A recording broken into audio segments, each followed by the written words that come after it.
Over the summer, I picked up this sewing machine on Facebook Marketplace for $25. It's a Singer Model 3115, and it came with the head and the table. I had been interested in one of these ever since I tried one that my friend had.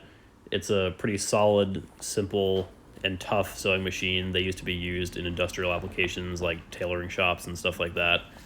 This one unfortunately didn't come with the bobbin case or any of the bobbin assembly, like the hook and the race, but at this price I figured it'd be worth it to pick it up and try to source those parts myself. Here's the badge showing the model number and the serial number, and underneath the table it's set up for a clutch motor, and it has the foot pedal and everything. So in this video, I'm going to be trying to fix it up and get it running again.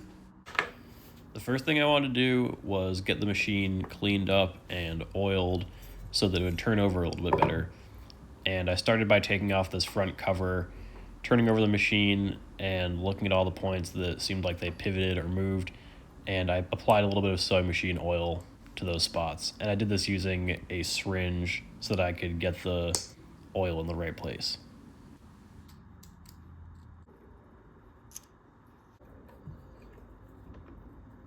There are also a bunch of designated oiling spots all over the machine, so I also made sure to put some oil in those.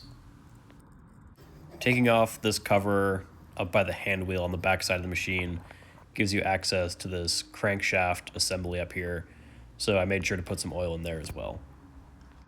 The bottom of the machine didn't look too bad. As I mentioned, the whole bobbin assembly with the race and the hook and the bobbin case is gone. But other than that, it's just a bunch more grime and cobwebs and stuff. So I tried to clean some of that up with a paper towel and then did the last of the oiling just on all the pivots down here.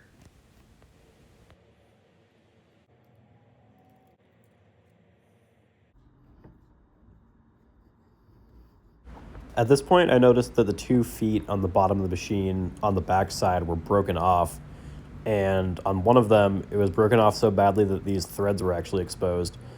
So that's not ideal, but I figured it wouldn't really affect the functionality of the machine, so I decided not to worry about it.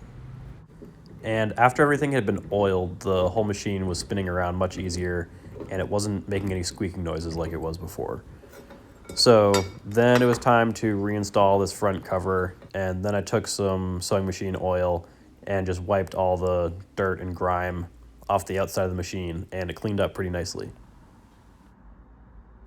The next step was to address the missing parts because I needed to actually get the machine working. So I ordered these parts from an online Singer parts website. This is the race and the hook, and I also got the bobbin case and everything. But once I installed everything onto the machine, I found that the machine completely locked up. So I decided to see what would happen if I loosened up the 2 mounting screws. And even after doing this, I could only get about half a rotation out of the machine. I figured this was probably because the parts weren't quite the right fit. Maybe they weren't defective, but they were just refurbished from a different year or something and didn't quite line up. But I tried to make any adjustments that I could and didn't really make much progress. So the project ended up just sitting for a couple months while I was figuring out what to do. Until this other head showed up on Marketplace. It's the same model and also a pretty good price. And this one did come with all the parts there, and it was already turning over when I got it. So I figured I would take the parts off of this one and put it onto the machine that I had already cleaned up. But then I started to think about how it might make more sense to just keep the parts on the original machine that they were intended for, and also these feet weren't broken. So I cleaned everything up and oiled it just like I did on the last head, on the bottom and behind this front cover. And I found that everything was turning over and moving fine, and the condition of this head seemed to be about the same as the last one.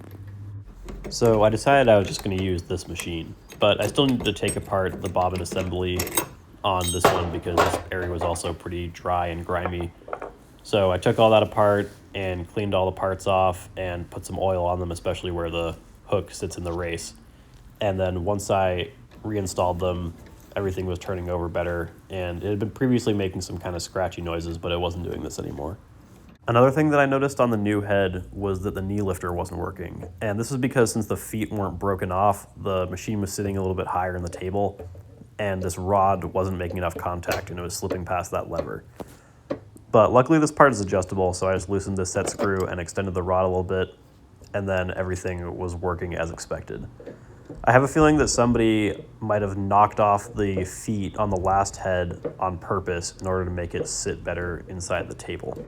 Before I tested the machine, I wanted to take apart the tension disc assembly and make sure that was all cleaned up. And I found that these discs were kind of corroded, so I stole the discs off the previous head because they were a little cleaner. And after I got all the dust and dirt off of that, I just reassembled everything. At this point, it was finally time to thread the machine. So I started with the needle thread and then installed the bobbin case and got the threads pulled out. And after setting the tension, I was able to get some really good stitches right away. I just did this by turning over the hand wheel manually. And then once I was confident that it was working, I tried putting a drill on the hand wheel to simulate what it would be like having a motor. And everything was working surprisingly well right away.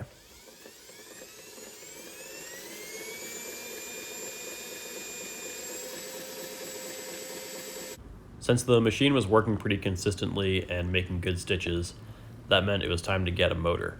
So I picked up this servo motor from a local sewing machine repair shop, and then I had to do some disassembly to get the old pulleys from the clutch motor setup out of the way. This process wasn't too bad to figure out, and there was some kind of interesting hardware that was used to put this table together.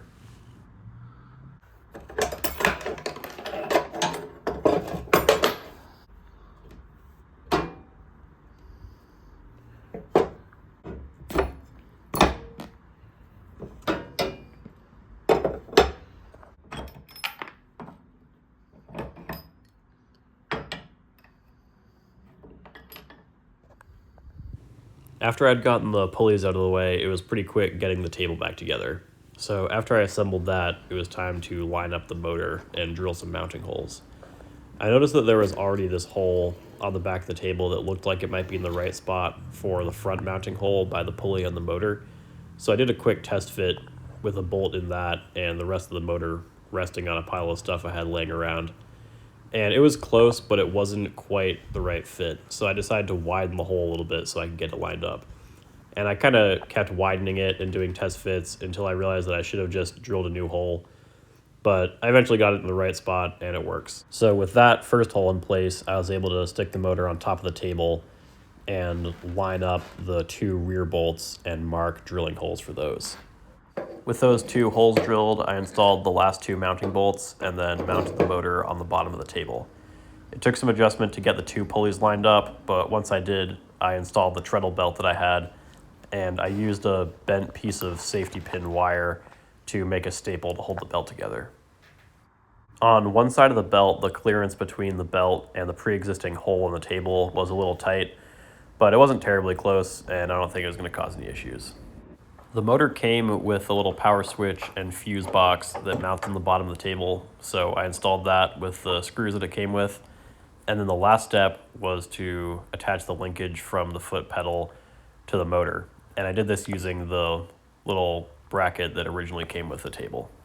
After this, I was able to test it with the motor. So here's some video of it running on some scrap denim that I had.